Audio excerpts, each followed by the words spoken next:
There we go. All right, take two.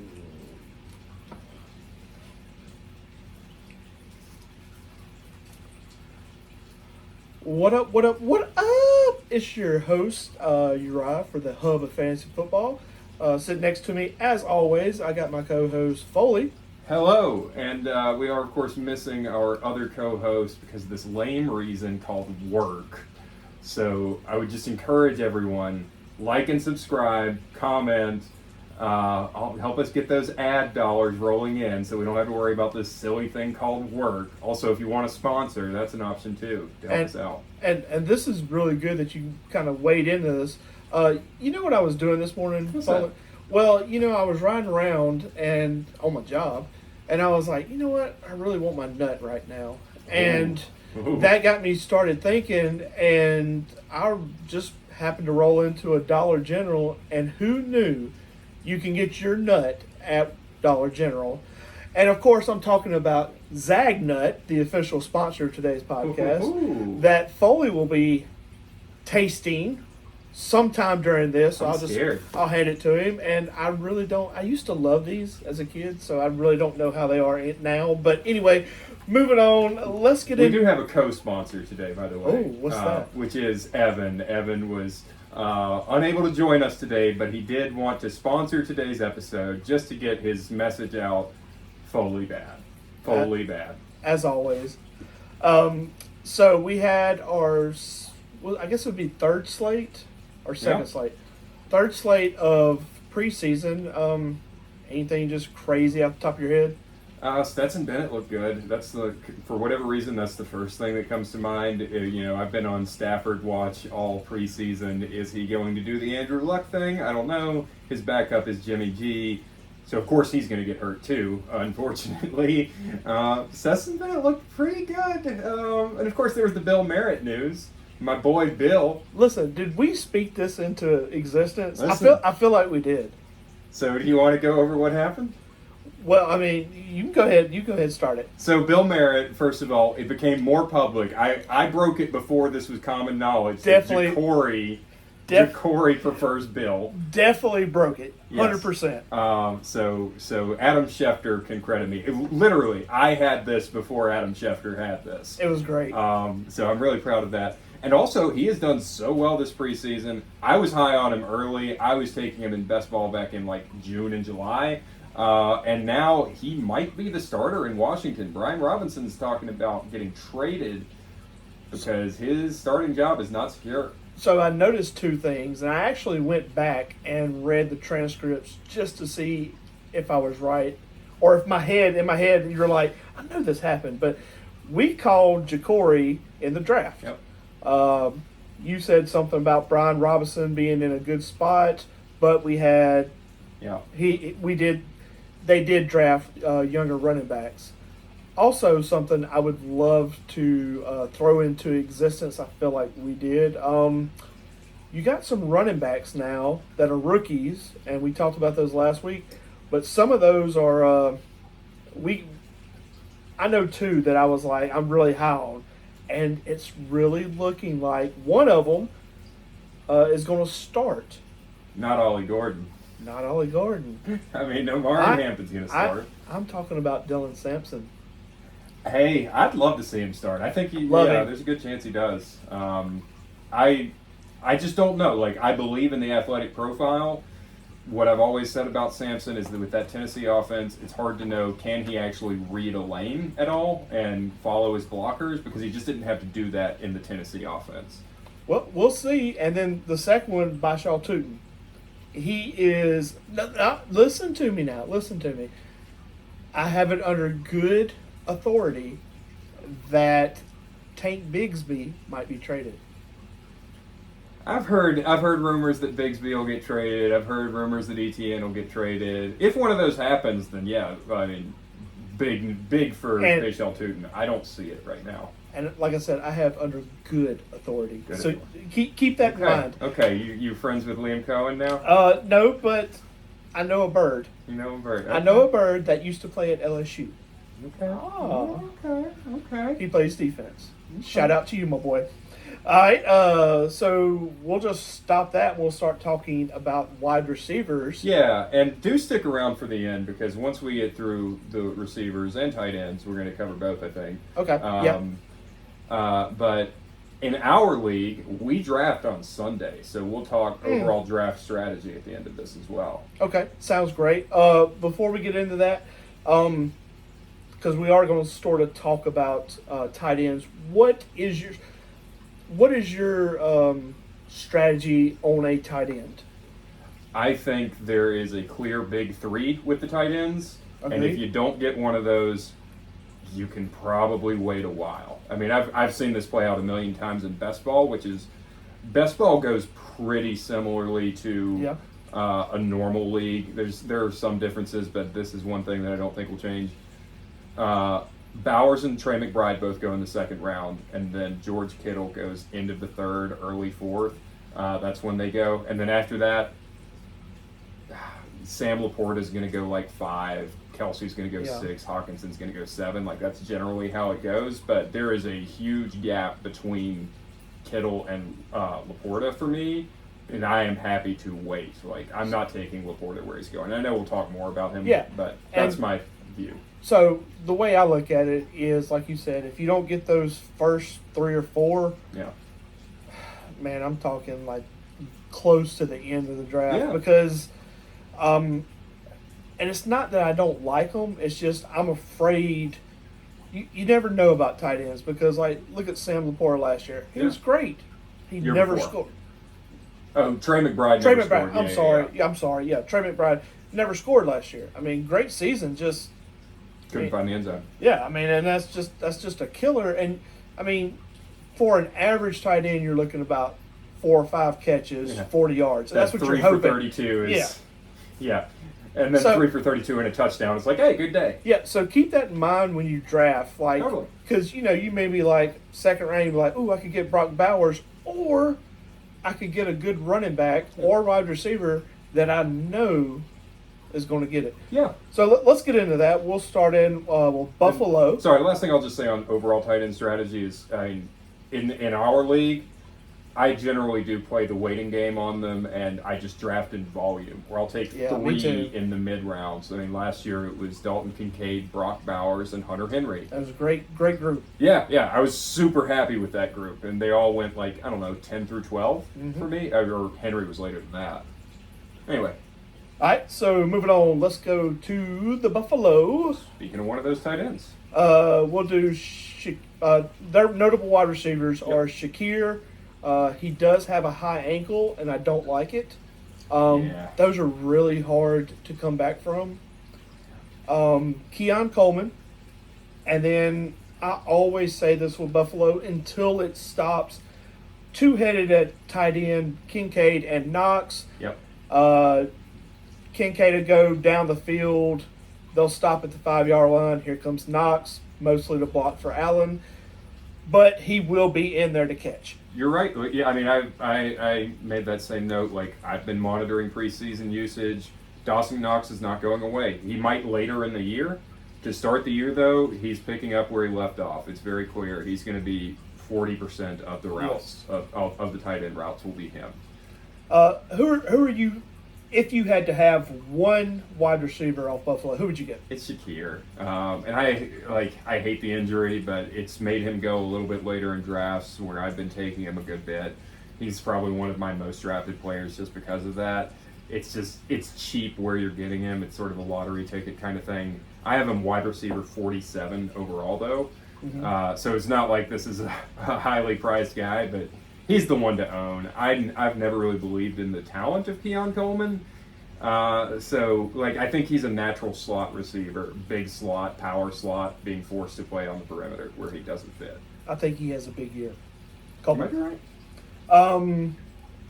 No see. interest in Joshua Palmer, I take it? No. Elijah Moore? Are you? No. Are you? Okay. Curtis Samuel? No. And I think Samuel's hurt. Laviska Chenault on the roster over there? You can have that crap. All right, let's move on to Miami. We got the Tyreek Hill, Jalen Waddle, and Nick Westbrook-Ikhine. There's another one we'll talk about in a second, but let's start with Reek, I guess.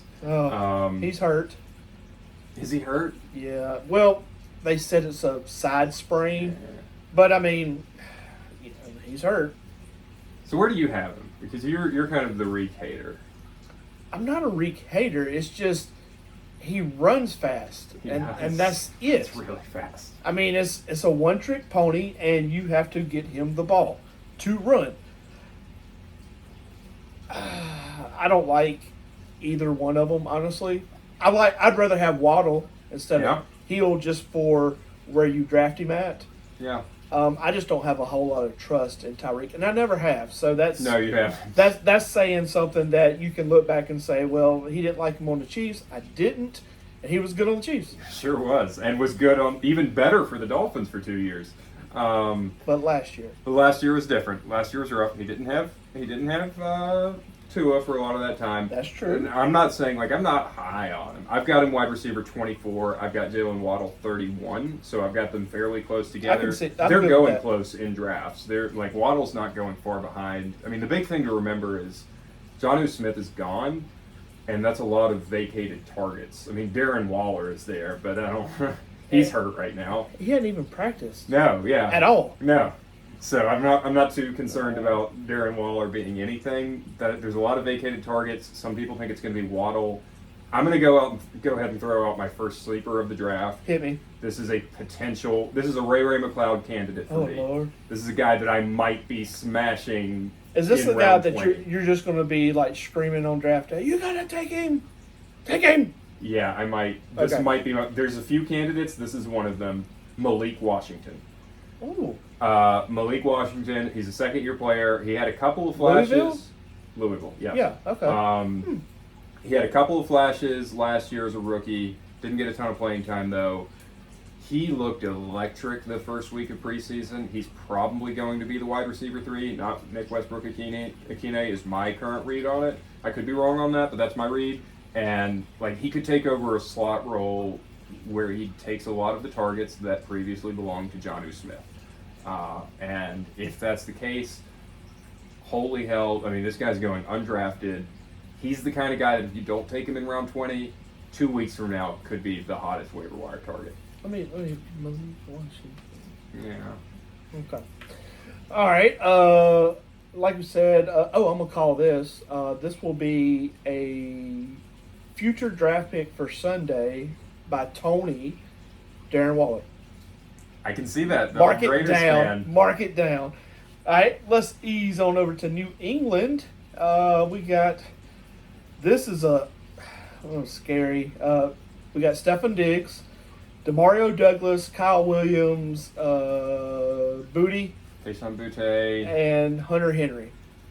Hey, don't forget about Efton Chisholm. Yeah, whatever. So for those of you who don't know, Efton Chisholm Don't know. went from being an undrafted free agent to he is a lock for the roster. He has been a power slot. This dude is tough. This dude is elusive. Wide receiver? Wide receiver. Oh. He looks like a stronger Wes Welker. Let's put that in as a write-in for Foley's pick. Yeah, Sunday. I'm probably not going. I'm not saying you should draft him. It's just a name to know.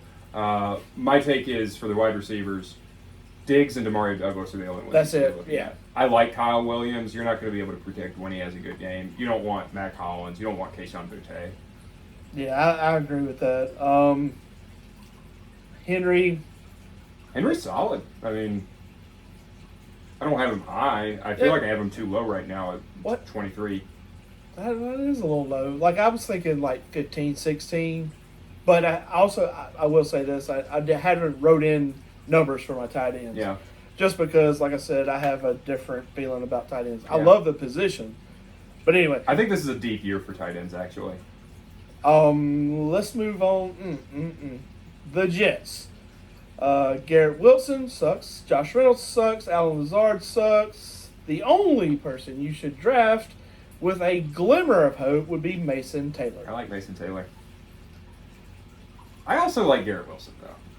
But you like Justin Fields, though. So that means Kind of do. you're going to eat on your Justin Fields. I might. Listen, it's a gamble for sure. Yeah, I might be a little too high on Garrett Wilson. I'm not going to lie. Look, that gamble is taking your last 50-cent piece and going to Circus Circus Casino in Las Vegas and just be like, Lord help me. And you see Chevy Chase and then walk by and it's. Do you want to guess where I have Garrett Wilson? Let's see. I'm going to say 18. Keep going. 30? Oh, no, wrong direction. Okay. I have him wide receiver 10. Lord have Now, this mercy. is half PPR. I will have him lower in PPR for sure. But 10? 10. I've got him 10. I mean, there's a lot of people that people are high on that I just kind of am meh about that we'll get into. I don't hate them, but I'm just like, they don't excite me. Garrett Wilson, he still looked good even with Devontae and Aaron Rodgers. And I think they could get something cooking with Fields. I'm optimistic. But I do think I might have a touch too high at 10, I will admit. A touch? Okay. He's going, most people have him in the 30s. Yes. Well, I'm sorry. No. They have him in the 30s overall. They have him, he's going in the third or fourth round in most drafts. Ain't no way. Maybe so. Maybe I'm just overreacting. But like I said before, I would not touch anybody on the Jets. But I do agree with you on Mason Taylor, who I also kind of like as a late round flyer. I do. Let's see. I've got him 25. Huh. But again, I like the tight ends this year, so 25 is still not bad for me. Man, we should have done a tight end show because now I'm wanting to know who. Anyway, okay. Anything on the Jets? Anybody else? That's it. Josh Reynolds is there, but I wouldn't draft him. The Ravens. Who we taking on here? We got the zombie Hopkins. You. We got Bateman. Is it Zay Flowers? And Zay Flowers, yeah. And Mark Andrews / Isaiah Likely. But he's hurt. Yeah, he's hurt. I don't know how what his recovery timetable is looking like right now. Listen, I think I've never been a Zay Flowers believer. Me either. He's kind of I see him as one of these flash players that's going to be really hard to predict when they have a big game. But I think where he's going is probably about right in drafts, which is like 5th round. Ours will be later than that, hopefully, because we have super flex, so quarterbacks go earlier. But in general, I see Zay Flowers going around the 5th round. I have him wide receiver 28. I'm okay with that spot for him, where there's no high volume guys left at that point.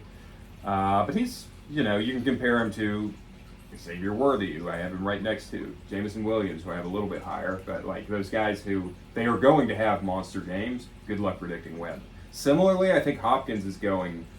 I like where Hopkins is Where's going. he going? Round 13, 12, something like that. I have him. I mean, at that spot, you're just kind of betting on he can be the high volume guy in this offense. And it's the Ravens. There's a bunch of teams: Ravens, Colts, Jets, Browns. I'm sure I can name a bunch. It's just listen. If you have those players as a number 2, man, you need to really rethink how you draft, because if you're going in with those people on those teams, it's just going to be so random, so crazy. One week it's going to be this guy, the next week this guy. There's going to be no. You just can't depend on him. Yep, and that's Bateman's the one that I don't like. He's going in round 10, I think, and that's just a little rich for my blood for Rashad Bateman, who has always been so inconsistent. He has high-end potential. He's just never been able to put together a full season where he does that. My only thing on that team, Hopkins would be just for TD catches only. Yeah. And Mark Andrews with stashing a Likely. Yeah. Moved on to the Bengals. Jamar Chase. Can we say anything else? I mean, it's number 1 overall. I love him. Yeah, I've loved him since he was a rookie. I have always been a believer. When he went into the league, I was like, this guy could be the Did you know next best receiver. The top 4 wide receivers in the NFL are all from LSU. Louisiana? Well, no, all from Louisiana. There's Okay. 3 from LSU, and then there's can't remember his name now. Who? Justin Jefferson, Jamar Chase. I mean, if you wanted to make the argument of Chase, Jefferson, Brian Thomas, and Malik Neighbors, you could do that. Which are all LSU. Yeah, well, anyway, I'm sorry. Somebody else plays somewhere else, and I can't think of who it is. But anyway, moving on. Jamar Chase, T. Higgins, Andre Isovas, and tight end Mike Gesicki. Gesicki. Don't trust that. I mean, listen, he's another, like, tight end 26 for me. I think he's a fine, like, again, if you're going the late round tight end dart throw strategy, Yeah. he's one that could hit. It's a high volume passing attack. You don't, like, he's going to, Burrow's going to be throwing the ball 30 times a game. Oh, and that's enough to absolutely. make Gesicki viable. There was the rookie that I can't even remember his name now, that we monitored last year, but he just Yeah. never really emerged. That's Isovas, isn't it? No, the rookie tight end. He was a rookie last year. This will be his second year. That I can't think of remember. it. But he never really turned out to be as good as we Gotcha. thought maybe he could be. All right, moving on to James Browns. We have the ever elusive Jerry Jeudy, Cedric Tillman, one of my favorite dark horses, Jamari Thrash. Tight end David Njoku, and please watch out for Harold Fannin Jr. Don't. Okay, all right. Listen, Harold Fannin Jr. You're gonna get 40% of the snaps. Nah. All right. I think Njoku is one of the safer tight end picks if you don't get one of the top three. Njoku's going to be really safe, especially with Joe Flacco back there. That's like saying you like Cole Kmet too. Oh, I've never said I like Cole Kmet. Well, I'm just saying, people are going to be like, oh, Cole Kmet's going to be starting. No, Loveland's going to be in there. Yeah, okay. We'll get into that for sure. But no, I think David Njoku is a lock. With Joe Flacco starting, he and Jerry Jeudy are both kind of locks. You can start them week one fairly confidently. It gets gross after that. Look, a lot of people are going to be excited about Cedric Tillman. I've been watching the preseason stuff. I don't think it's a given that he's even the wide receiver too. It's Jamari Thrash. Well, I mean, maybe in the slot role, but like for that X role, so Jerry Judy's the Z, Jamari Thrash might be the slot, but then X is just kind of wide open. Is it Cedric Tillman? Probably, but there are other names. Deontay Johnson's there. DeAndre Carter, David Bell. These are not exciting names, but No, they're not. and I think there are others too. But for whatever reason, they're not willing to just hand that job to Cedric Tillman, who I do like. But where he's going, and I couldn't tell you off the top of my head where that is, but it's too early for me, I'll tell you that. All right, moving on to the Pittsburgh Steelers. This is another big wide of, We got DK, we got Calvin Austin, we got Robert Woods, and we got Pat Freiermuth. And well, you're forgetting a couple names. Who? Oh, Jonnu Smith, yeah. And Roman Wilson's still out there. Go ahead, give us your take. maybe DK Metcalf and Jonnu. Yeah, I think That's it. But I would not take them high. I think Jonnu Smith over Pat Freiermuth by a distance. I'm not taking Jonnu where he's going necessarily, but if I had a tight end, it would for sure be him. Arthur Smith loves Jonnu Smith. Yeah. For whatever reason. And he hates Pat Freiermuth, which for once I agree with him. I've never liked Freiermuth. I have DK as the number 25 wide receiver. Stay away from Calvin Austin. Stay away from Roman Wilson. Even though I do like Roman Wilson, he just can't get out of his own head, it seems. Listen, I love DK, Mississippi boy. Everything's good. I wouldn't trust him. Oh, I'm a DK hater. The only 25. the only thing I can see going for him is like last year when Devontae had that breakout with Aaron. Tone that back about 50%, and that would be DK. What I'm saying by having him at 25 is I see DK as a wide receiver 3 in fantasy, which Yeah. I'd be happy with him as a wide receiver. Oh yeah, but somebody in our league is Oh, gonna yeah. have him number 2. Yeah, or even number 1 as their top wide receiver. I can for sure see it. Old man Rodgers, does he even survive the year? It's an open question. And then who are you going to have thrown to him? Will Howard? Yeah, boy. Mason I Rudolph? like Will Howard. Ugh, that's all I You have don't to say. like him? Oh, he's so good. He's so not good to watch play football. That national championship was terrible to watch. It was two terrible quarterbacks playing each other. So You take no. that up with the selection committee. Yeah, well. All right, let's move on to the Texans, and I'm eager to hear this one. We have Nico, we got Christian Kirk, we have the rookie duo, Jaden Higgins, Jalen Noel, and then we have Dalton Schultz. Tell me, who is your number 2 and 3? It's exciting. It's also a headache. First of all, before we get into the number 2 and 3, let me just again apologize. In the words of Shaquille O'Neal, I'm sorry I was not familiar with your game, Nico Collins, because Dude's a stud. 2 years ago this month, I declared on draft day I am out on Nico Nico Collins. How'd that go for you? Not freaking well. Yeah. Because he decided that was the year where he was going to finally break Yeah. out in year 3 of his career. He's the reason. Like, I usually put for wide receivers, if you don't have a year 2 breakout, I'm done. Nico Collins has made me extend that to year 3. I will hold out onto a wide receiver for 3 years before I say, okay, you're not going to work out. So shout out to him.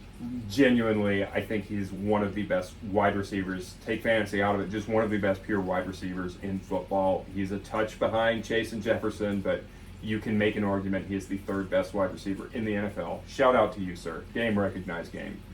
As far as the others go, I don't trust Kirk. I kind of like Kirk. I hate to say it. I'm a huge Jaden Higgins fan. Yes, that's the reason I deferred to you. Huge fan. Watching how he's getting deployed, though, and this was always kind of what I thought when they drafted him. He is a natural X receiver. So is Nico Collins. Nico Collins plays the X. Higgins looks like he is going to be the direct backup to Collins, and he'll get out there in like 4 wide sets, maybe even 3 wide sometimes. He's not going to be he'll be a rotational player in 11 personnel and be a consistent player when they go 4 wide.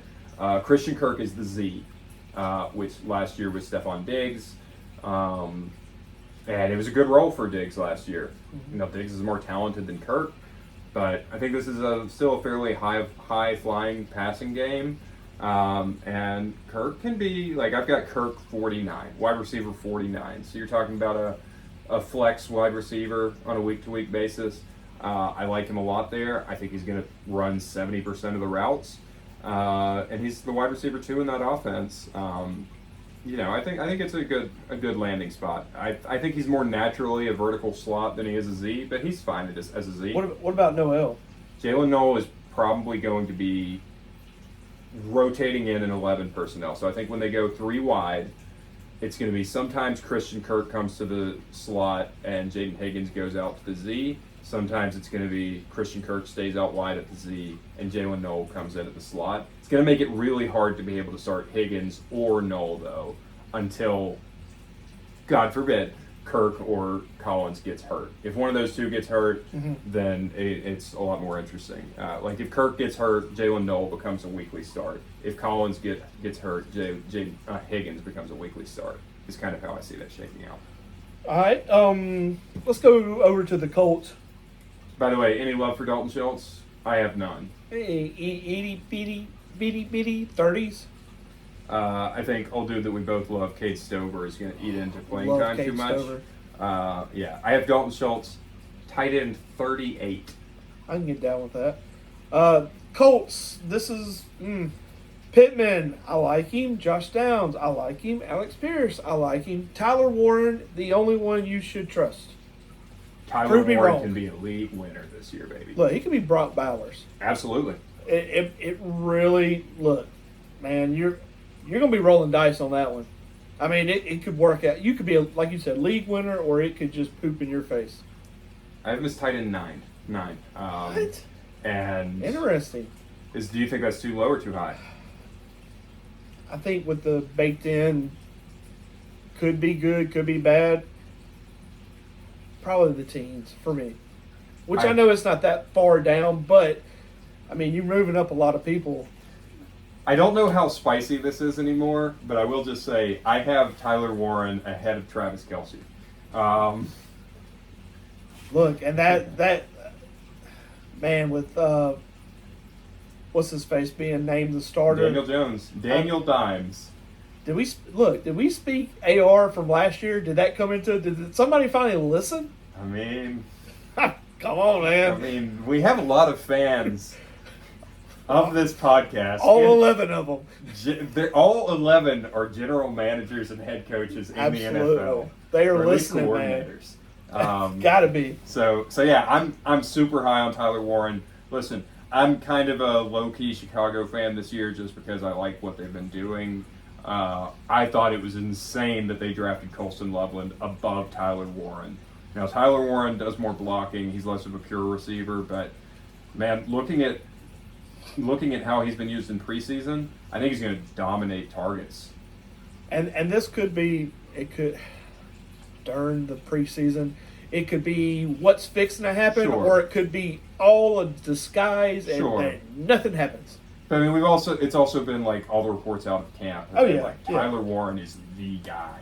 Um, As far as the rest, though, what do you Any- think? Downs, Pittman? I would say Pittman just because I like him more than Josh Downs. But I like Josh Downs.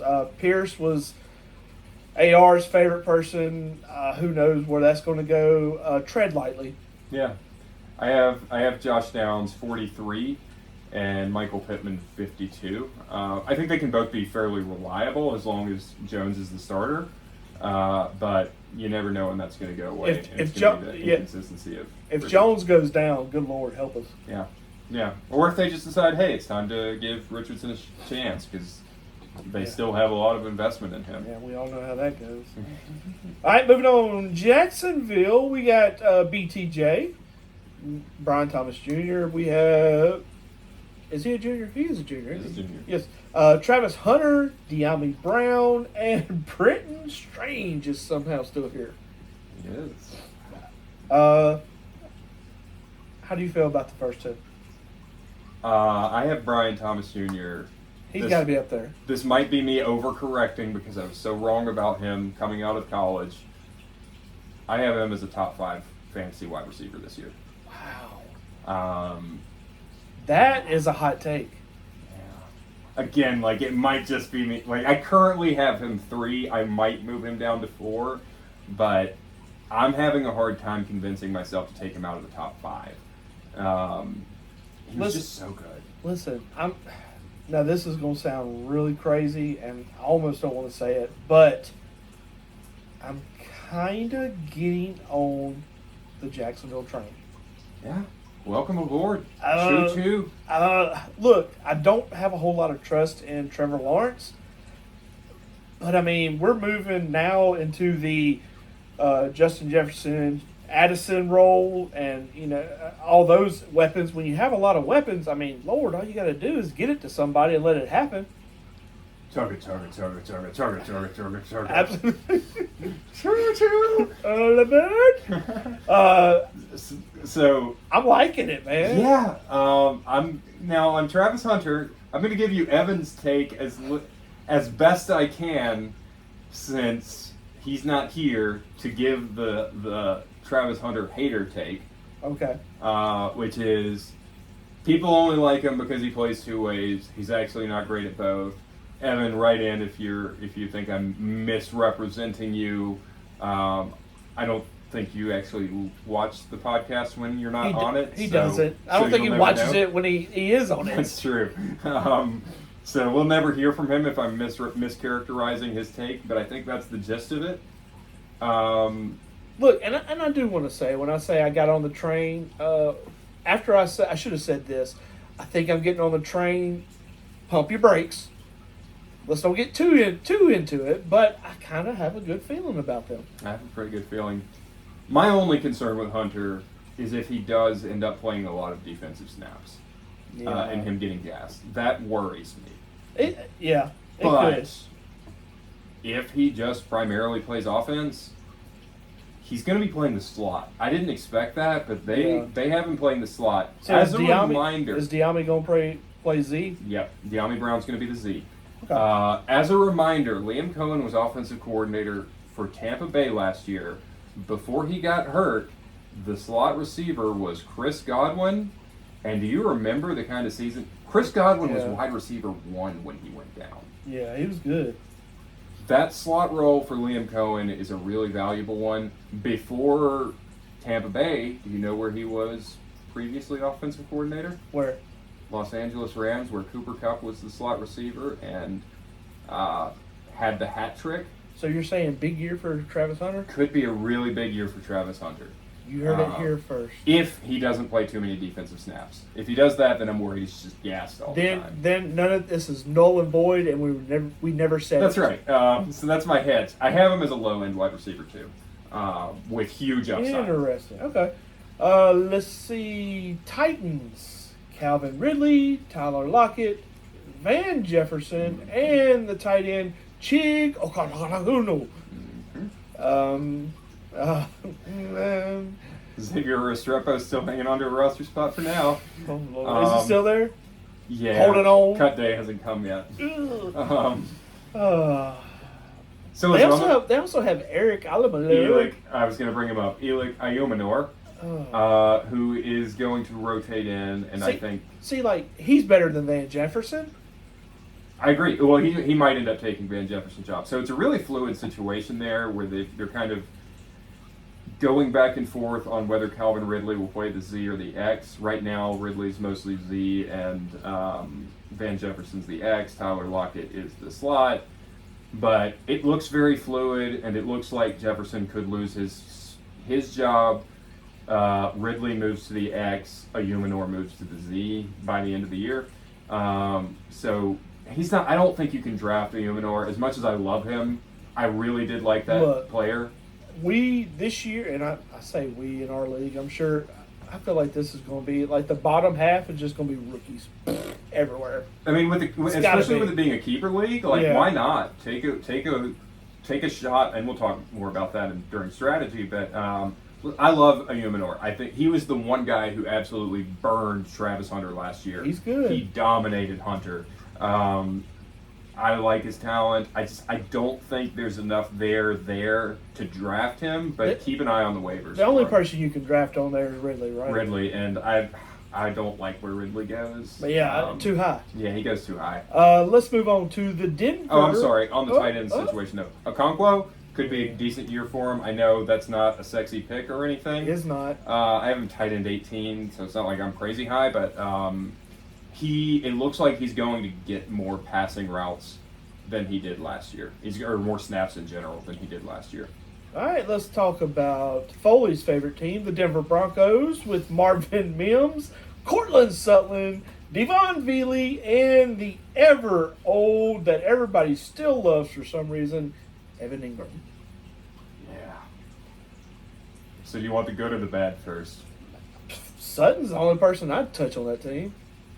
So that's the good. You can honestly listen back to what I said about Cortland Sutton a year ago. Same thing. It's the same thing. He is the safest pick in the draft, probably.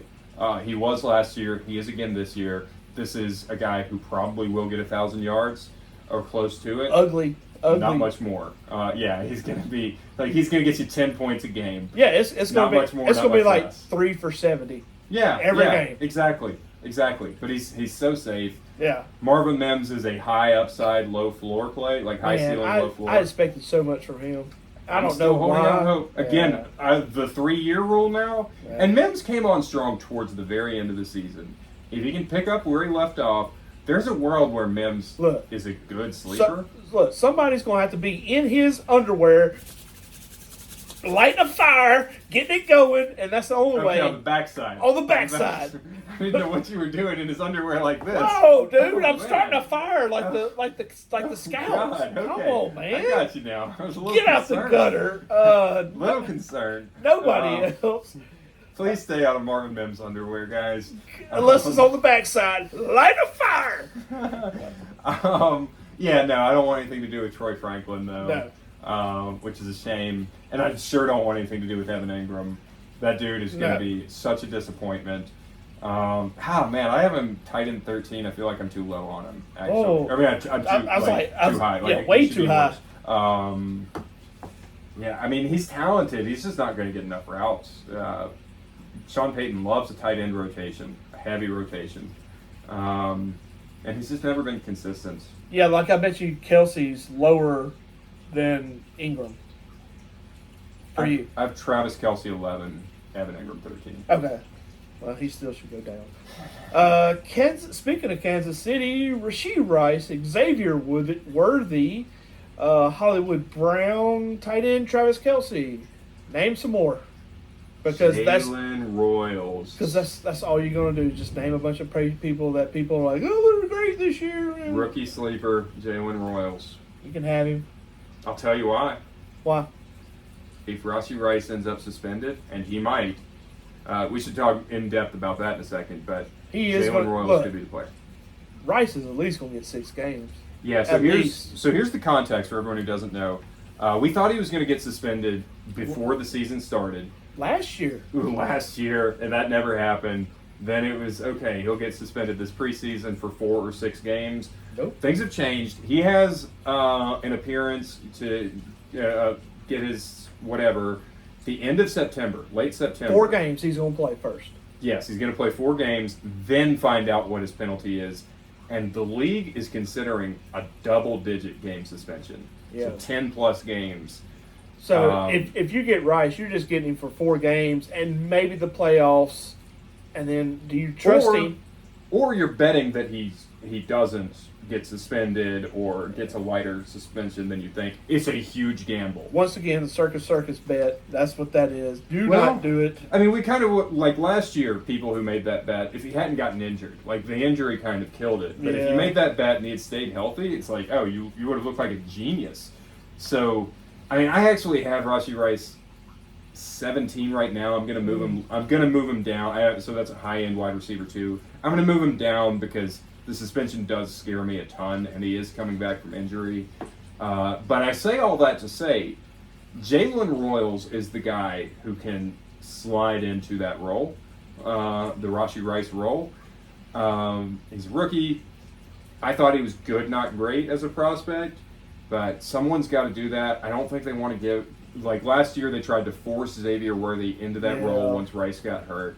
He is a better, just sort of vertical playmaker than he is that high volume slot. Hollywood Brown's hurt. That leaves you Jalen Royals, unless you want freaking Scotty Miller or Sky Moore, like one of these. Yeah, exactly. So I think there's a huge opportunity for Jalen Royals. Only person you can trust, Travis Kelce. Can you? Can you trust him?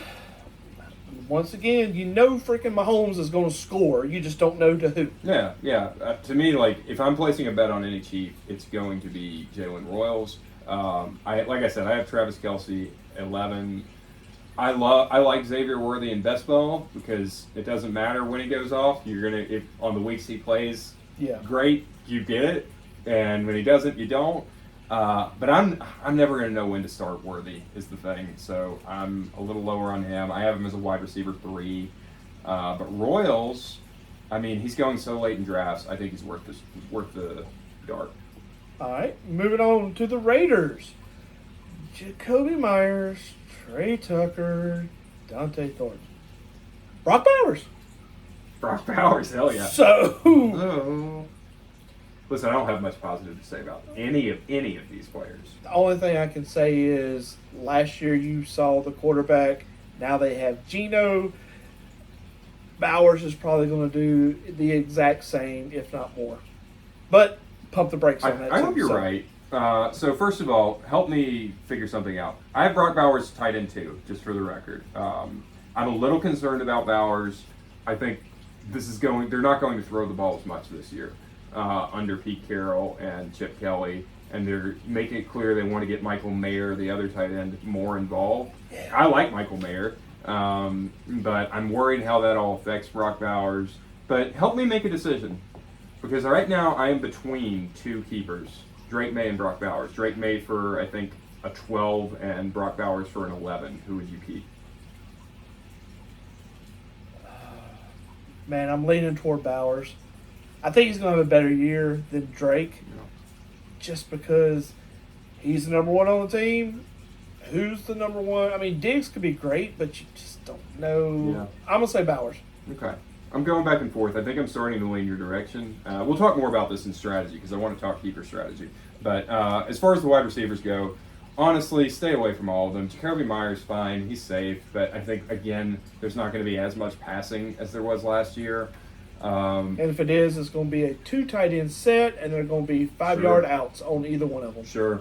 You know, I like Jack Bash, but I don't think he's draftable at this point. I think the rookie if you wanted to target a rookie in this offense, it's actually Dante Thornton, who is big and fast and has really been impressing people in camp this year. He's more likely to be a starter than Jack Bash is, even though he's drafted later. So keep an eye on him, but not a super exciting attack beyond Bowers. And even Bowers, I have a little bit of concern with. All right, moving on to the Chargers, and I'm curious about this. Mm-hmm. Ladidi, McConkley, Quentin Johnson, Keenan Allen, tight end Will Disley. Is Keenan Allen the one? Question mark? Well, he's the 2. Is he though? Listen, I'm just asking. it's well known I am not crazy about Lad McConkey. I respect him. I'm not a hater. I think the hype has always been a little out of control on Lad. I have him wide receiver 12 right now, and I feel like that's Lad? Yeah, and I feel like that's too high. Where would you have him? I don't know. Because, like I said, I don't even know if he's the number one. 12 feels like his ceiling to me, so I probably will end up moving him down. I think he's a good, not great. There's a reason. When I was talking about Garrett Wilson, I was like, there's some people I'm just not as high on. Lad's one of them. I'll tell you this. If I had a choice between, him and somebody else, and I'm at the back of the 12th round, or, He's not not going 12th round. 12th pick, Okay. and it's all wide receivers have been taken. Yeah. I'm not taking Lad at 12. Yeah. Yeah. I mean, he's going mid-second round in most drafts. Ain't no way I can do Yeah, that. I'm with you. I just don't feel it. There's other people I would rather have. Keenan Allen is... Keenan Allen. He's Keenan Allen. It was a disappointing year last year, but he's back with Justin Herbert. He's like Temu Mike Evans. Yeah. I actually need to update my rankings. I failed to move him up when he... I just realized in this ranking I failed to move him up when he got signed. But yeah, he's the wide receiver too. I have him in my best ball rankings, but not my half PPR. He's to me the wide receiver 2 in this offense, and it makes. First of all, Quentin Johnson dealing with concussion right now. Even if he were healthy, I think it would make him undraftable. Your boy can maybe be a 20th round pick. He's going earlier than 20th round. Is the problem for me? Trey Harris from Ole Miss. I wouldn't say he's my boy. I don't know. He's talented. He's definitely a dart throw. He's a dart throw. There's actually another rookie I would prefer over Trey Harris. Who's that? Keandre Lambert-Smith, who has been sort of the preseason darling. Where's he at? The Really? Chargers. Yeah, the Chargers. He was drafted later than Trey Harris. I can't even remember where he played, but he's looked really good as a high-volume possession kind of receiver, short to intermediate routes, which is kind of what they were going to look for from Quentin Johnston. That's my baby, Will Disley's spot. Will Disley. Will Disley's not going to be the starting tight end there. Who's the other person? Conklin is actually going to be the guy. I was hoping it would be Arondre Gadsden, but it's going to be Conklin. But just real quick on Keandre Lambert-Smith, if Johnston's injury is as serious as it looks, and it looked real bad, it looked like the kind of concussion that'll keep you out half the season. Keandre Lambert-Smith could end up in the starting lineup as the true X. If him as the X, Lad McConkey is the Z, Keenan Allen as the slot, and Keandre Lambert-Smith looks good. So another Ray McLeod of the Year candidate in the 20th round. I kind of like him. Since we're on the Chargers, I will say, last year there was one other guy I was just like Ray on, and I was just out on way quicker. The other guy I took at the end of the draft was Brendan Rice, who was a rookie wide receiver for the Chargers, Jerry Rice, son of Jerry, yeah. who had a lot of preseason hype and then just fanned out real quick. So, I'm a little hesitant of Keandre just for that reason, but he's been really impressive, man. And look, here we go. We're moving on to the Dallas Weedham boys. CeeDee Lamb, George Pickens, Jalen Tolbert, tight end Jake Turd Ferguson. And I'm going to say, get you all you can of this receiving core. Everybody, get on them. You know how I feel about Dak this year. Dak's going to be awesome this year. I don't think they're going to throw the ball as much as you think. Everyone's talking about this being a high-volume passing attack. I think this is going to be an ugly run-first team. Lord, if that's a running team, I let's. know. Woo. I know. Woo. For that reason, I have CeeDee Lamb wide receiver 6. I might move him up to wide receiver 5 for reasons I'll talk about. CeeDee Lamb is from Louisiana. Is it? Yeah. And he's great. I like CD a lot. Had him last year. I'm a big fan of the talent. Traded for him, in fact. Thank you, Joe. I think that was Joe I acquired him from. So this is not a knock on his talent. It's just a knock on, I don't know that there's going to be as much volume as he has had in years past. But still, he's a wide receiver 1. Don't get me wrong. I would just rather have Nico or Brian Thomas or, of course, Chaser Jefferson before Lamb. All right. Pickens, though, I mean, you know what you're getting with Pickens. He's a deep ball guy. If Dak can consistently hit deep balls, I have him as actually a very low end wide receiver 3 right now. I like him. Let's see. Moving on, Giants. Malik Neighbors, Wayne Dale Robinson, Darius Slayton, and tight end Theo Johnson. What's there to say? Yeah, Neighbors or nobody. Neighbors or nobody. Wandale Robinson's interesting. They're trying to get him more involved. They're having him move all over the field. I mean, here's the thing. Russ likes to throw bombs. If Jameis Winston ends up playing, he likes to throw bombs. As long as it's not Jackson Dart, I can see a world where Wandale Robinson can be a desperation flex week to week and be sort of a boomer bust flex option. Definitely boomer bust. Yeah. Nobody else. I don't want Theo Johnson. I don't want Darius Slayton. Yeah.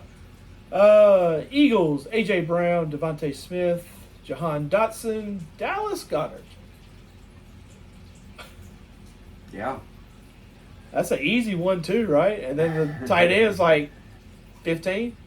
Yeah, where do I have Dallas Goddard ranked? 14. I have him 14. So that's look. Yeah, and I might move him ahead of Evan Ingram, actually. So that would put him at 13. I'm not crazy about A.J. Brown. He's a low-volume, touchdown-dependent guy. Yes, A.J. and Devontae Smith. Yeah. Every year I'm low on Devontae Smith. Listen, I think they're just like number 2 receivers, both of them. I know you're going to be like A.J. is a 1. I have a low-end 1. So I mean, AJ's just, that's the problem with AJ. I love the man. I think, actually, let me retract what I said before, because actually I think AJ Brown's the 3rd best NFL receiver, like football wide receiver in the NFL. I think he's ahead of Nico and Brian Thomas, those guys. I think it is AJ Brown. He is so freaking talented. But in this offense, we saw it last year. He's really touchdown dependent, and there are some games where he just kind of not quite goose eggs. 3 for 40. Yeah, 3 for 40, exactly. So he's not going to be your most consistent option in fantasy. Don't make them your cornerstone wide receiver. Exactly. Yeah. And Devontae Smith, I've just never been able to, like, he's to me, he's kind of like T. Higgins, who we glossed over, but he's a number 2, and where he's going is steep for a number 2. He's like butter on movie popcorn. Like, you go there and you go, do I want it? I may not. It's there. You're like, okay, it's there. and that's Devontae Smith. Yeah. So, let's move on to Washington. Scary Terry. What's going to happen? Yeah. The great unknown. Debo looks good. Debo looks okay. I was a little worried about whether Debo was just going to be fat and inefficient, but he looks pretty good, I got to say. Noah Brown? I'm not No, thank you. Anybody else? No, It's just like those. on the receivers. I mean, What I'm trying to get to, if Scary Terry doesn't play, who's playing? yeah, it's Debo or nobody. I Okay. mean, for me, I Zach Ertz? can't. Zach Ertz is a late tight end. He's a layup. Kind of know what you're getting. I mean, tight end 24 for me. So See, like he's like an Evan Ingram to me. I would group those two together. yeah. I mean, to me, he's more like a Hunter Henry. Like you kind of say all that you know kind of- exactly what you're getting. Yeah. And it's not exciting, but it's not as bad as you think either. Like when you put that sticker on the board, as I've been a Hunter Henry drafter many times through the years, and you put that sticker on the board, and everyone's like, "What?" But at the same time, you're gonna get the 3 for 30 every You week. question yourself then, don't you? Only a little bit, but it's Everybody's like, who? You're like, It's like- Jimmy Fritzer from the Ohio State. He's It's just- fine. it's just one of those that if he's the third tight end you take, and the other two go down. Everybody else on the podcast is going 3 tight ends. Oh, well, this is a deep league for the record. Very deep. And if he's the third tight end you take, it's like if the other two go down, I'm gonna feel safe that at least I'm not getting a goose egg Yeah. at tight end. So there's that. But yeah, outside of Debo and Terry, and Terry's one I probably need to adjust where I have him. I It's have hard him to too adjust high. something when you don't have a clue. I know, but even if he does play, I'm not optimistic that it's a huge year for him. He's so touchdown dependent. He's 30 years old. All right, so here comes my hot take. Mm-hmm. Chicago Bears. Ooh. Rome Aduze, DJ Moore, Luther Burden, tight ends Cole Kmet / Colston Loveland, I'm going to save the hottest take for the end of this. DJ Moore. DJ Moore has not been used a ton in preseason, or training camp even, and it's hard to say, is that because he's going to be useless, or is it because we just don't need to see Somebody anything needs to out get of in DJ his Moore? britches on the rear end God. and Keep make this man out of people's pants. Underwear. Good lord. Huh. So what are you saying? Don't draft DJ Moore. Are you saying a Dunze breakout? Yes. Okay. I And- can get with that. And Luther Burden. I can't get with that. And Colston Loveland. Colston Loveland, kind of. So can I go back, or not backwards? Can I go kind of a random order on all those people Go you ahead. just said? Go ahead. So DJ Moore, I have as a wide receiver 2, which I think is what I have him every year. Like I have him wide receiver 20 overall, and I think that's about where I have him every year. Yeah. He's so consistent. It's hard for me to imagine he's less consistent this year. Adunze, I love you. I really like Adunze. I have him 37, so right around end of wide receiver 3. He was so inconsistent last year. Does he take a step up without Keenan Allen? Maybe, hopefully. Look, let's all on Caleb. I mean, that's really what it comes Caleb's down still to. there if you think that. No, I mean, it's Yeah. if Caleb. Oh, I is- see. If Caleb steps yeah, up. yeah. I mean, there's some truth to that. I want to come back to Luther Burden in a second, but for the tight ends, Cole Kmet's probably going to score more than Colston Loveland, but I hope not.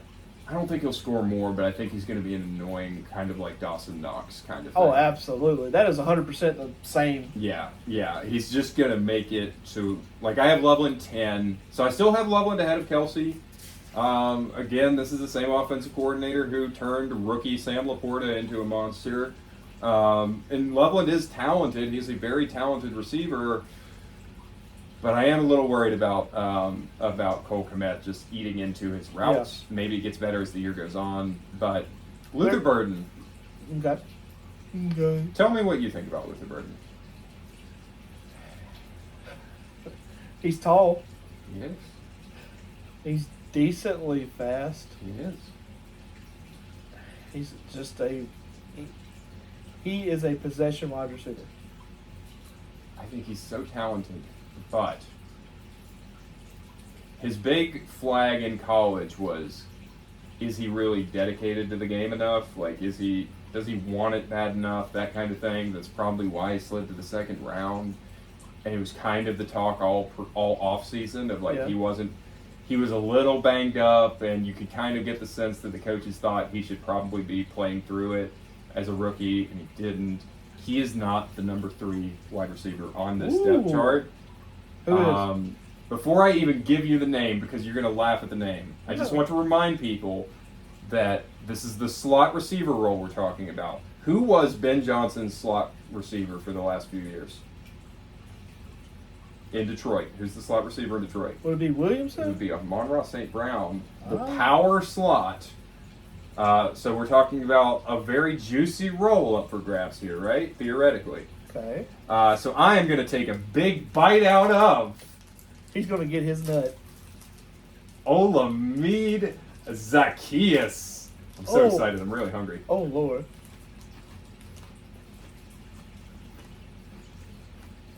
That's really good. It's full drier than I expected, but it's really good. Oh, it's so dry. But, man, it's like, look, it's good. I'm telling you. You want some of this? No, I'm good.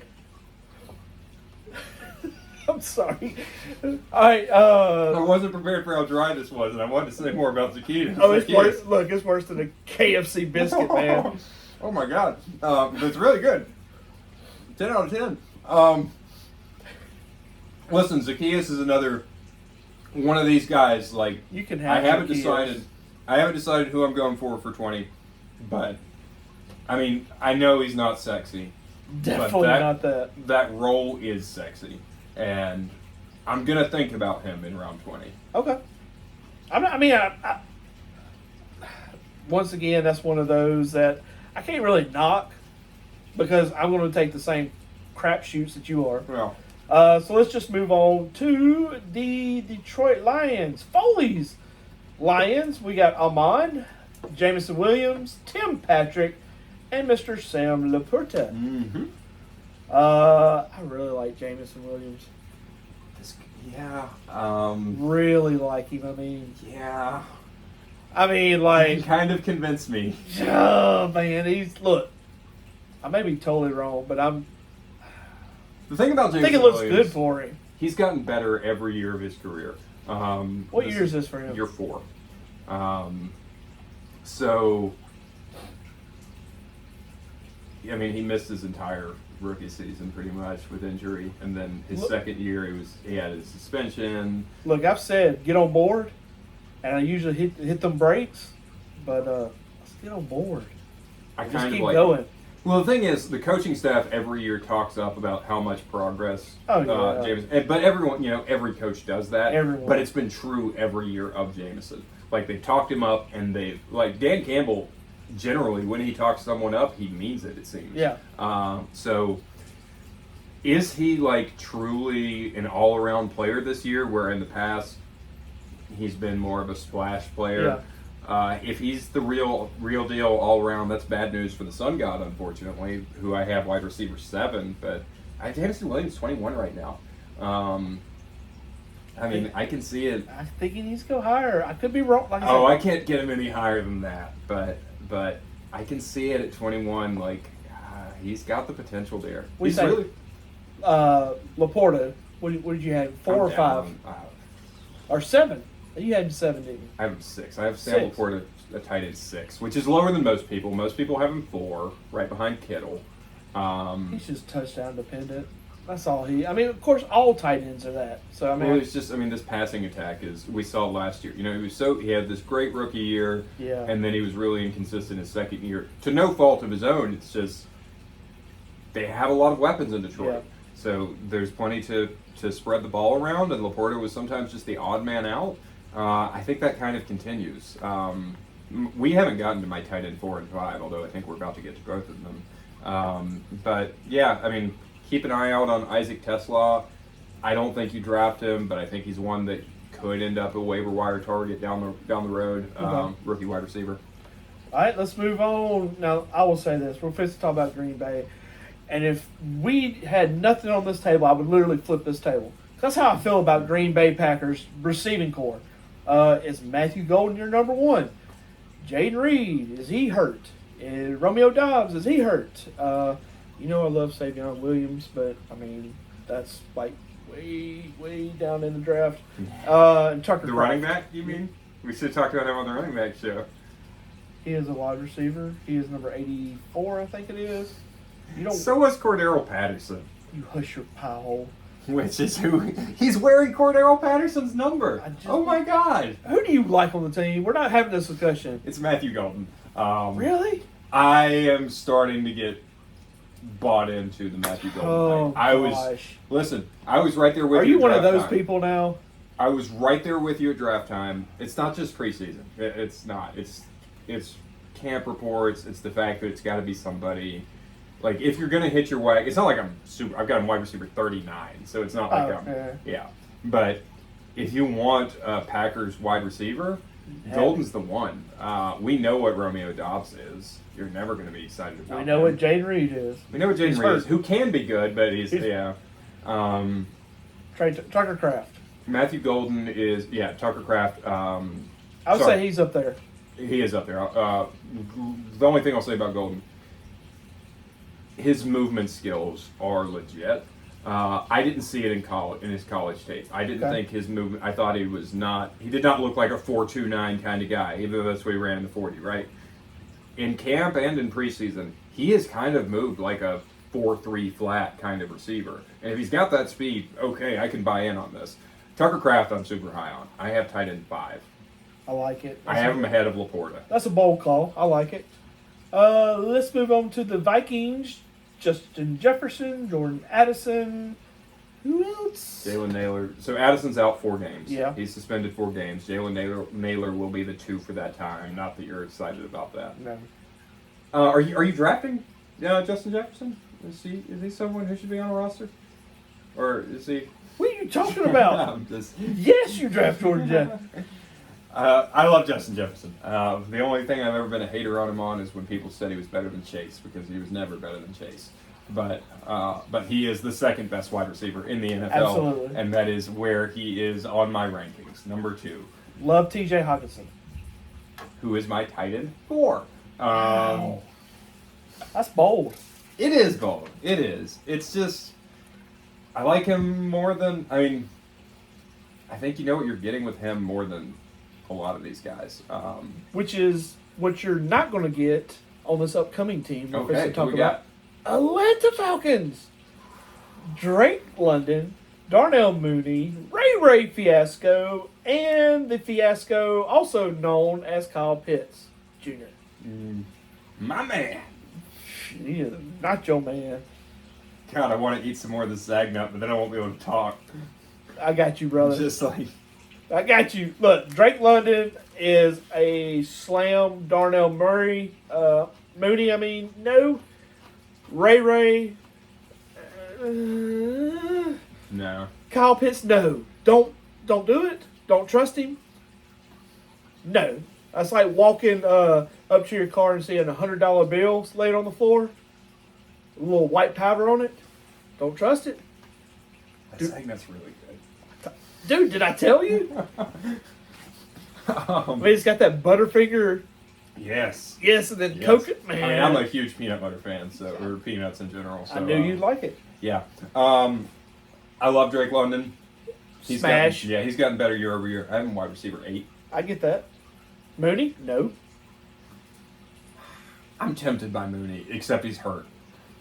Like that's making it more difficult for me. Well, in that case, do you pivot to Ray, your other favorite? No, I probably pivot to Kyle Pitts. I'm out on Ray McLeod. I'm out on Ray. I'm sorry, Ray. I never believed in your talent. I just thought that the role you were in would, as I said on the podcast many times, I never thought Ray McLeod was a talented wide receiver. It was that I thought the role he was playing, that slot role, would make him valuable. Put in the comments, which I know y'all won't because we've already discussed this, and you still haven't wrote a comment, but put in the comments how much you thought Foley loved Ray last year. I loved him in that role. You loved him personally. I love him personally, yeah. I don't think he's a good football player, but I like him as a person. I like him as a friend. Moving on to Kyle Pitts. No, we're not moving on from Kyle Pitts that quick, sir. Dude, come on. We cannot continue to argue about this. He's trash. He'll play a game and he's trash again. I'm on record that I am out on Kyle Pitts. But I have him as tight end 16 right now, that's too which high. is Too high. it's pretty low. Pretty high. I've not gotten him much in best ball. Nobody wants him. I am not sure that I won't move him up before our draft. You'll be the only person that picks him. I haven't decided. Here's the thing. I'm mostly out on Kyle Pitts. Mostly. But there is the Michael Penix thing. Pitts got better with Penix. They seem to have a little bit of a connection. And I will hate myself if Kyle Pitts finally has a breakout on somebody else's team. He won't. Dude. I probably won't draft him. I'll probably let Joe draft him again. You've had one good year. 1 year. I will probably let Joe draft him again. I haven't had Kyle Pitts the last 2 seasons in this league. And you did good last year, didn't you? Yeah. Okay, then. I did well with Kyle Pitts on my team in years past. So anyways, that's all I'll say. Yeah, moving on. Panthers, Ted McMillan, Adam Thielen, Xavier Legette, tight end Tommy Tremble. No, Jatavian Sanders over Tremble. Well, your lips to God's ears. I don't know. Not that it matters. You don't want either Exactly. of them. McMillan is... The only person? It's a steal, not a deal, man. Ooh. As someone who had questions about McMillan as a draft prospect, He's a stud. I'm pretty well bought in. I have him wide receiver 19. I like that. Man, Legette. he's going to dominate. Legette. Legette is... That's your boy, isn't it? I love Legette. I really do. I thought the world of him as a draft prospect. So do you like him like as a person or as a football player? Because we have now learned that there's a difference. As a draft prospect last year, I had him High. very, very high. Where is he this year? Wide receiver 68. The mighty have fallen. I know. Once again, guys, do not trust the Foliatics. Foliatics? Foliatics mostly gets it right. Mostly? Mostly, yeah. Mostly. I mean, listen. that's like putting your hand in called it. Monroe St. Brown as a rookie. Oh, Lord. Here we go. I'm just saying. Pull out the asterisks. Here they come. Asterisk. That was a huge win for Foliatics. Your championship was an asterisk. No, mine was the year before COVID. Mine was 2019. Mine was the last legitimate championship before the commissioner brought in all these executive orders. You better calm down right now. No, well, you weren't the commissioner. It was a former commissioner who brought in all these executive orders under the guise of public health and pandemic. I will agree with that. The past commissioner was questionable at the most. We love you, Matt. We love you. AI Matt. We love you, AI Matt. But no, love you too. McMillan's great. Legette's not great, unfortunately.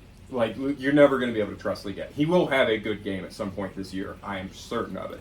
You won't know what week that'll be, though. Adam Thielen is still fairly dependable. The only question is if Hunter Renfrow does eat into some of his snaps as sort of the possession guy. Jalen Coker's also there as a slot receiver. You can say whatever you want to about Hunter Renfrow. I love him. He's just a dog. He's back, and he's not going to be a starter, but he might take a few snaps from Thielen. But Thielen is... I have him as wide receiver 64, so I have him ahead of Legette. And he'll just be safer than Legette. And have quite a few snaps, but you're not going to be excited about him. All right, let's move on to everybody's favorite in the South, the New Orleans Saints. Chris Olave, Rashad Shaheed, and then Brendan Cooks, Juwan Jennings, and who's that other white guy that just scores everything? The tight end that plays QB and wide receiver. Taysom Hill. Yeah, he's still hurt, unfortunately. I don't know. Where he said a question mark earlier. Where he has a question mark, I have an answer, but we'll get to that. Yeah, you mean okay? I should say, is Spencer Rattler going to kill Chris Olave this year? Oh, I thought you were. I misunderstood what the question mark was about. The question mark is he's on Olave, whether he plays. Yeah. I think it's going to be Shuck, not Rattler. Still, I know it's still an open battle. Is the quarterback going to kill Chris Olave this year, like he did last year? I'm going to bet no. Okay. It's a risky bet. Is that? Who's the number one? Okay. You see those three. End of the year comes. Who's the number one scorer on that team? It is either Olave or not Shaheed. Brandon Cooks. Not Cooks, although I'm interested in Cooks too. I am too. I'm interested in him. but it looks like who's actually going to have the slot role. And let me roll back again. Kellen Moore. Oh Lord. Kellen Moore is the head coach. Every place he's been, it has been the slot receiver that has dominated. Right? It was in Dallas. It was CeeDee Lamb. Okay. In Los Angeles, it was Keenan Allen. The one exception was last year with Philadelphia, where it was A.J. Brown. Talent was undeniable. But Kellen Moore likes the slot role. It's a productive role for him. So who is it? Cedric Wilson? Question mark? Question mark? Cedric Wilson Wow. is going to be the slot Former receiver. Cowboy? Former Cowboy. Oh wow. His Oh. last relevant year was actually, he was in the slot role for Kellen Moore. I feel like I should be eating a Tums right now with you saying that. So I'm not as high on Cedric Wilson as I am someone like Olamide Zaccheaus or Malik Washington, but he is kind of in that conversation for me of a round 20 dart throw. But I can kind of see the Brandon Cooks one as well.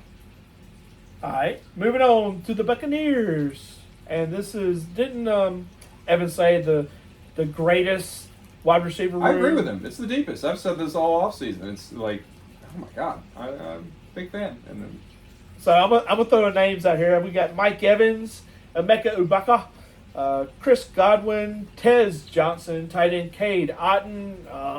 The list honestly really goes on and on. Jalen McMillan, Trey Palmer, Trey Palmer. your boy Sterling Shepard. Yeah, I mean, trust him. Look, right now it's Emeka and Evans, Yep. and that's it. Right now. Yeah, but Godwin will be back. Yeah. They seem optimistic that his return will be pretty quick, which will immediately hurt Egbuka, but not a ton because Jalen McMillan is concussed right now. I'm sorry to Jalen McMillan, but it's huge news for Egbuka. Yeah. Because it means he's a week one starter no matter what. Yeah. And I've said on this podcast many times how much I think of him. I will go so far as to say there is a chance that Egbuka ends up being my next Mike Evans, where I have him every year. I Okay. really like Egbuka. He's going a little high than I like to see a rookie going, but man, I love him. Yeah, he's great. And we know how I feel about Mike Evans. Don't draft him. Nobody else draft him. You're gonna be the one. Never mind. Anyway, moving on. Arizona, Marvin Harrison Jr., Michael Wilson, Zay Jones, and the tight end Trey McBride. Mm-hmm. You can have him, bro. I don't want no part of that. I'll take Trey McBride. That's it. Trey McBride, tight end 1 for me. Okay. It's a little I bold, have him above Brock Bowers. and I'll take Geno over Kyler any day. You gotta think about these things. Kyler has a connection with Trey McBride. I know there was the end zone problem, but Kyler does have, as much as Kyler did not have a connection with Marvin, he does have a connection with Yeah. Trey. Now, as far as Marvin goes, Nope. we talked about this a couple weeks ago on the quarterback show. Too high. Last year, we saw, there were a few plays that if they were just on the same page, we're talking about Marvin Harrison, people were disappointed in Marvin Harrison, who had an okay year. 700 yards as a rookie, that's fine. He was off for 4 games, something like that. Yeah, at least a game or two. Oh, So, 4. It may have been a game or two. I mean, you add in just 3 plays that they just weren't connected on, and he's got over 1,000 yards.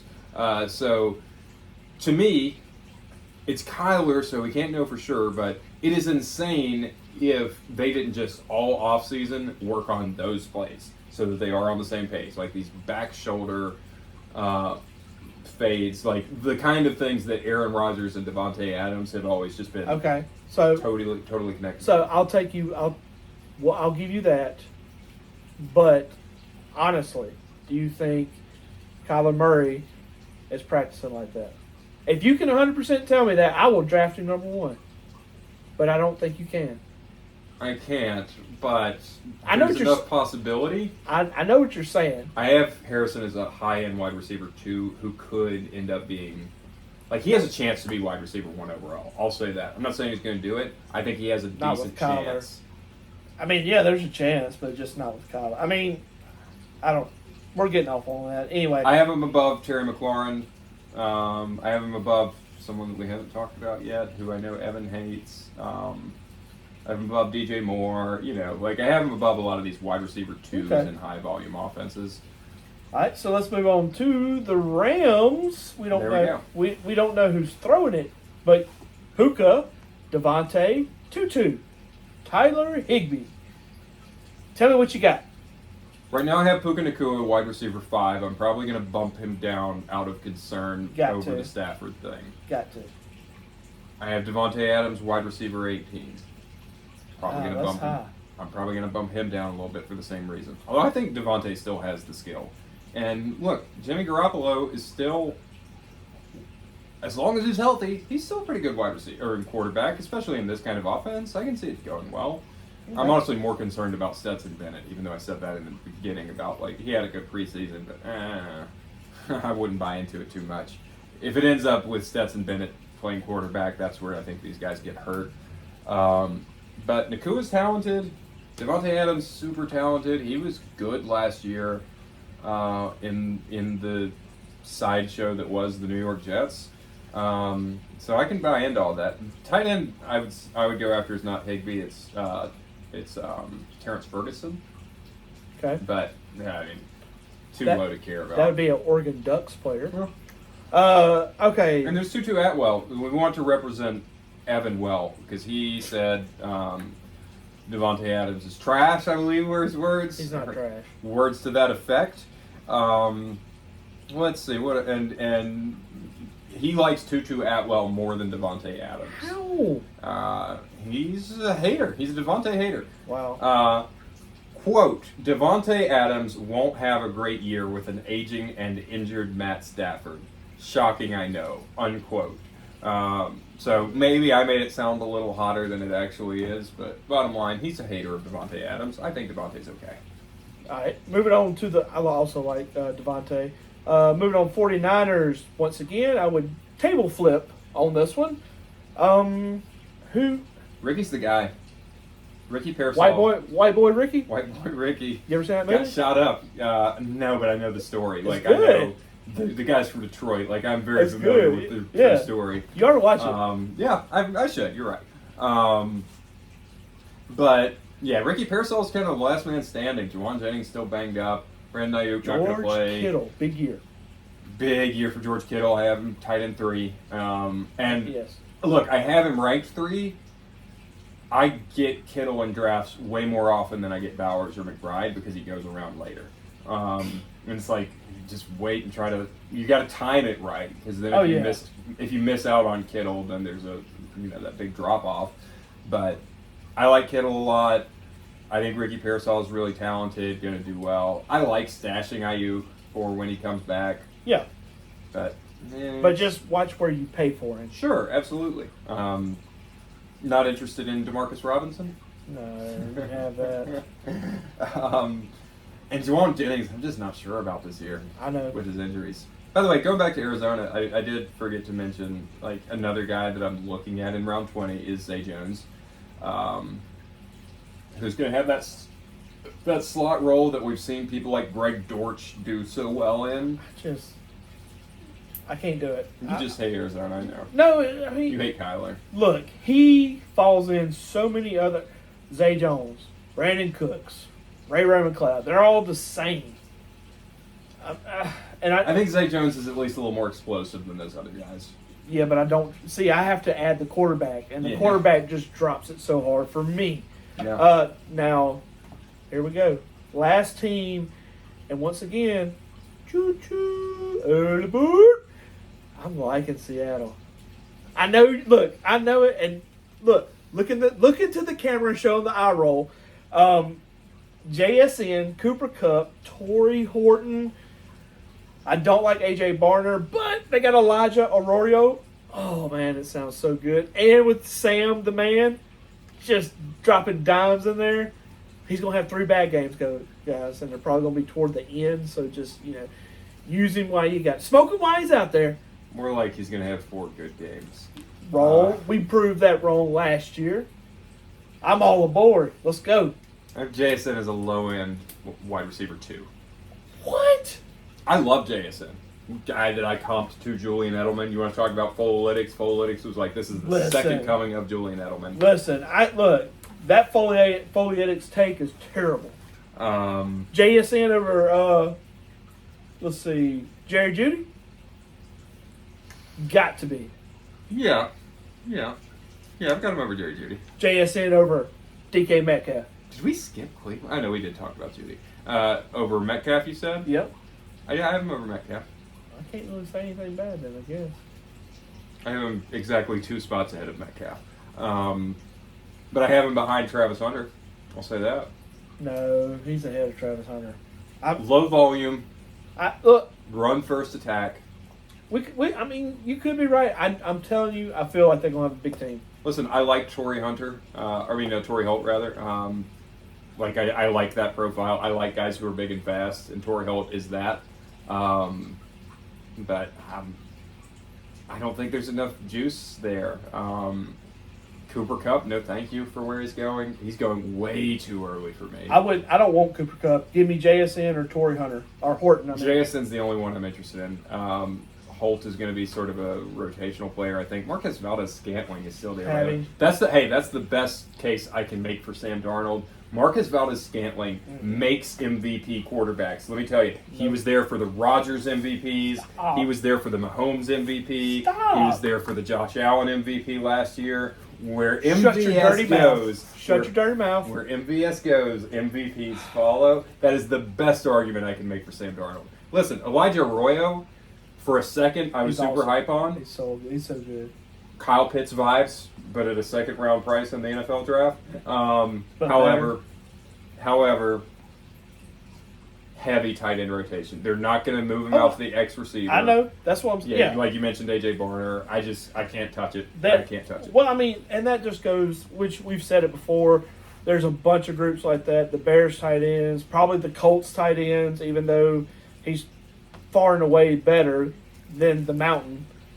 I mean, some of these tight ends you don't want to touch, especially for where they're going. So now let's jump into real quick. What you got? Blind rankings? Okay, hit me with the blind rankings, and I'll call them out. Mm-hmm. Yep. This time. Oh, Lord. So we're going to do wide receivers first, and then we're going to do tight ends. He's tricking me, guys. All right. You're going to call out ranking this guy 1 through 5 before you know who the next is coming. Okay, hit me. T. Higgins. 3. Amon-Ra St. Brown. 2. George Pickens. 5. Terry McLaurin. 4. And that leaves for your number 1, Come on. A.J. Brown. So, to recap, Almond should have been 1. Uriah's top 5 wide receivers, or these 5 wide receivers. Come on now. A.J. Brown, number 1. Amon-Ra St. Brown, number 2. T. Higgins, number 3. Terry McLaurin, number 4. George Pickens, number 5. Other than A.J. Brown and Amon-Ra St. Brown, I think that's not bad. Yeah. That's not bad. Good job. You get a B. I'll take a B on that. After last week's debacle. Yeah. Tight ends. All right. Tyler Warren. 3. Dallas Goedert. 4. George Kittle. 1. Tucker Kraft. 5. David Njoku is your number 2. I'll take that. Yeah, that's actually pretty good. It's not how I would go, but George Kittle number 1, David Njoku number 2, Tyler Warren number 3, Dallas Goedert number 4, Tucker Kraft number 5. I think you're way too low on Tucker Kraft. Didn't I say 5? Oh, number 5. That's what. Yeah. Tucker Kraft number 5. Yeah. But I have him as my number 5 overall tight end. You've got him number 5 of this group. It was kind of. I didn't you got know. David Njoku. Well, I didn't know. It's hard to do. It's hard to do. I know. Come That's on, the point. man. That's what makes it fun. Come on. That's what's fun about it. All right, what we got? All right, strategy. What you? I get. Are we giving out how the sausage is made for Sunday? I think we should, as a public service, I feel like talk about this. All right. Number 1 on keepers. I'm going to give my honest take that I hesitate to give because I don't want you guys to think this way. But this is my full transparency. This is my first keeper league. However, I've studied the way of the keeper for many years. Oh. Oh. Because like I'm just in groups, Sabata. like I just pay attention to the fantasy community, and so I think about like, yeah, if I had to do a keeper, who would it be with these rules, right? And here's the thing that I think people miss. Yes. I'm sorry. I was not trying to culturally inappropriate anybody. He said the way of the keeper. All I could think is the way of the fist. Bruce Lee movies. I'm sorry. He took Proceed. an Ambien, and that's Yes, that's exactly what it is. yes. So Just light a fire. listen, as great as it is to take as your keeper Joe Burrow or Jamar Chase for a second rounder, and those are great. I'm not knocking it. Okay. That's still, you're essentially getting one round of value. Like these are guys who would go in the first round this year. Okay. You're keeping them in the second round, so you're keeping one round of value. Whereas, again, if I'm keeping Brock Bowers, let's say, Okay. he would probably go in the third round of our league. I'm keeping him in the 11th round, Okay. so that's an 8-round surplus. The only other person I could keep would be Chase Brown. Yeah, that's fair. That's fair. Like it depends on your options. My point is, I know, yeah, and I totally agree with that. You got to get a good price for your keep. Yeah, I would And- familiarize yourself if you're thinking about who your keeper is. And I'm sorry to cut you off. I know No, you're that's, no, go ahead. Go ahead.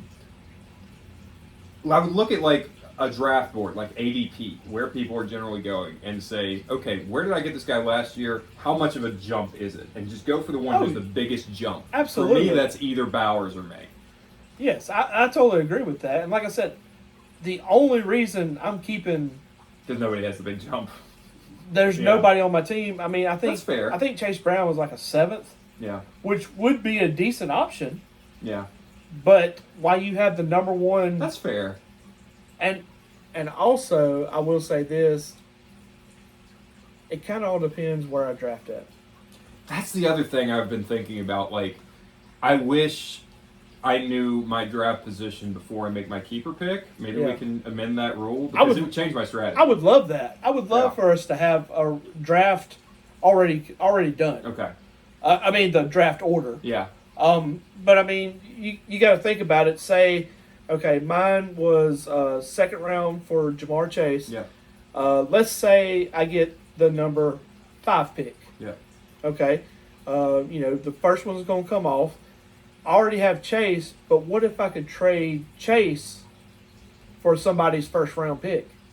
So I would get 2 first round picks. You see what I'm saying? Yeah.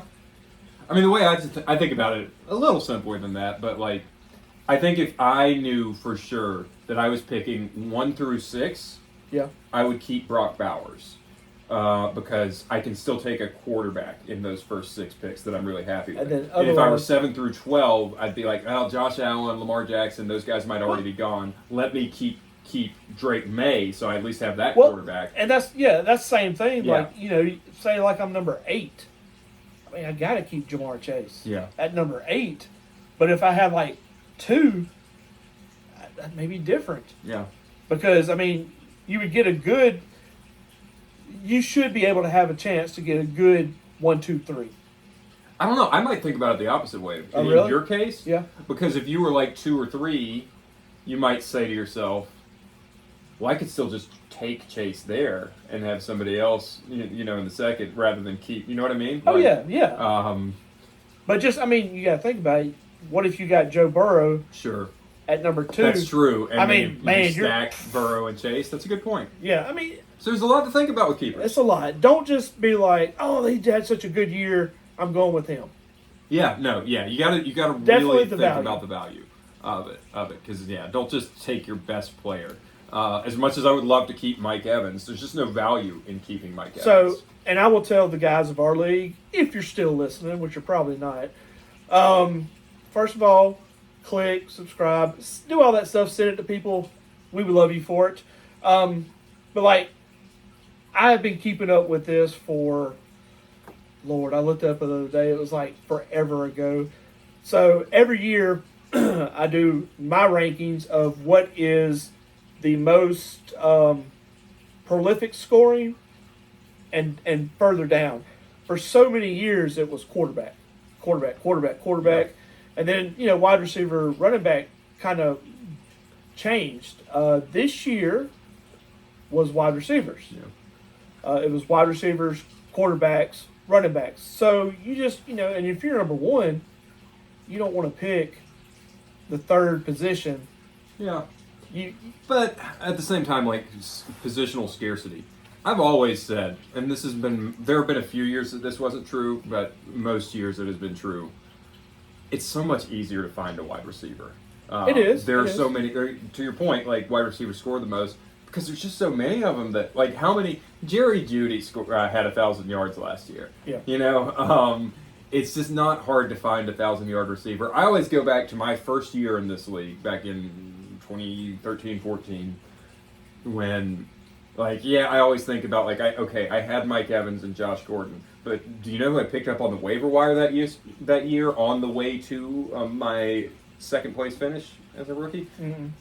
Brian Quick and Martavius Bryant. Do you remember these guys? Steelers and Brian Quick was a Brown?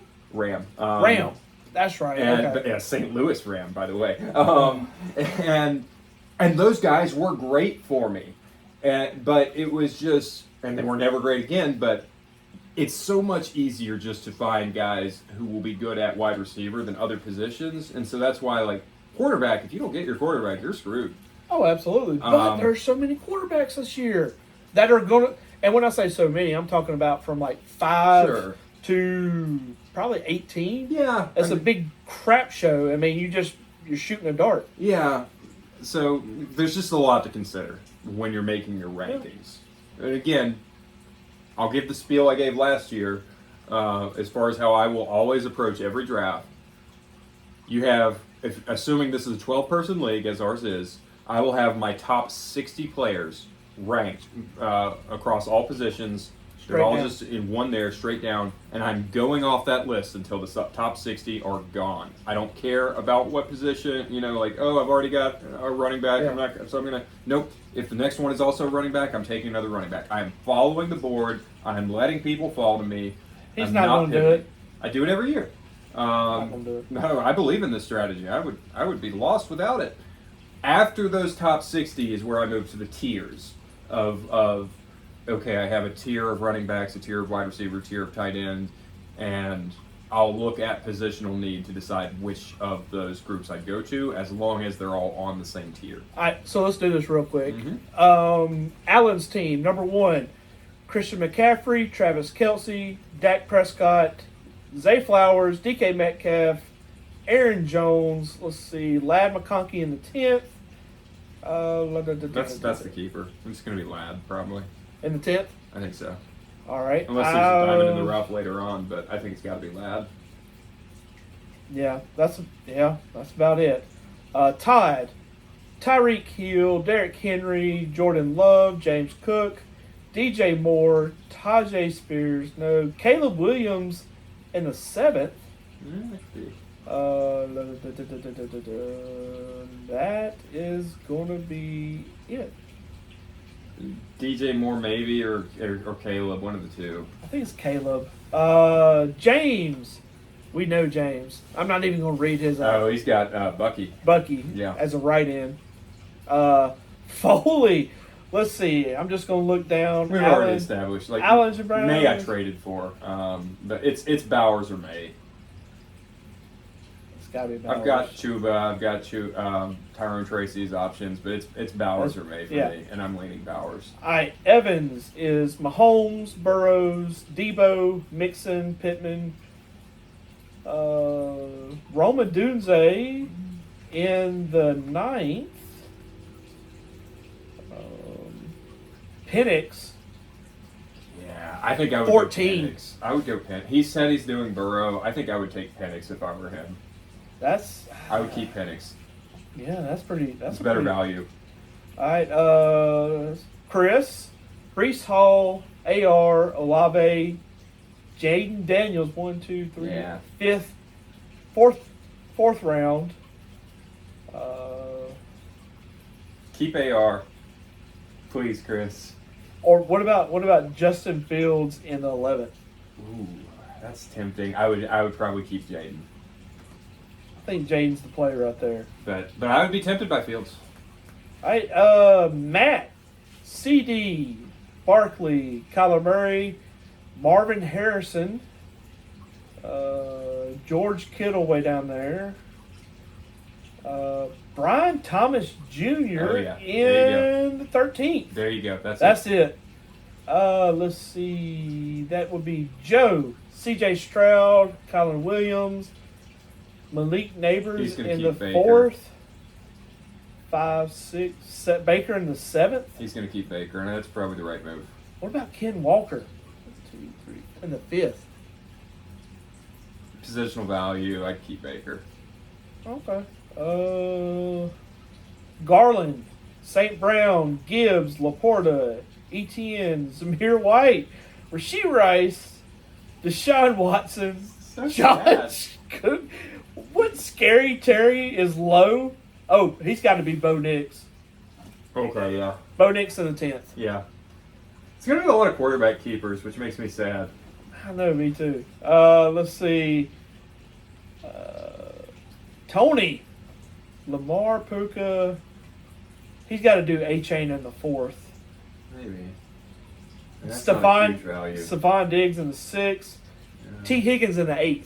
Maybe. That's it. Maybe. Uh, I don't feel great about any of these for what you're keeping No. them for. That doesn't. Yeah. Yeah.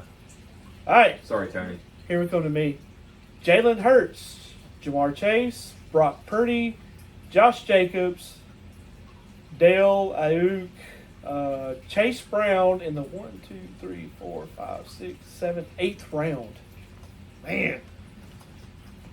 Shakir in the 10th.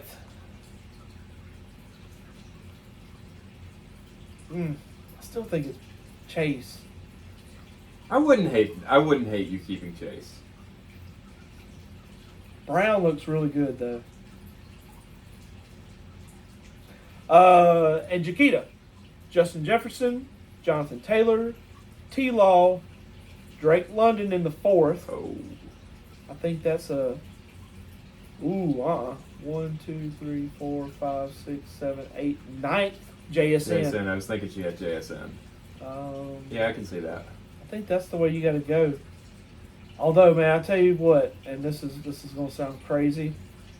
Zach Charbonneau As a flyer? in the 15th. Yeah.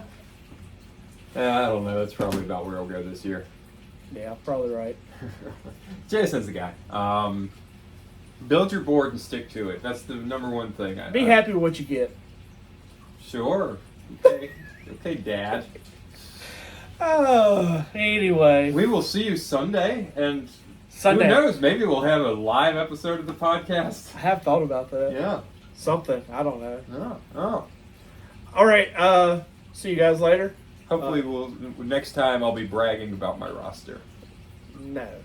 See you guys later.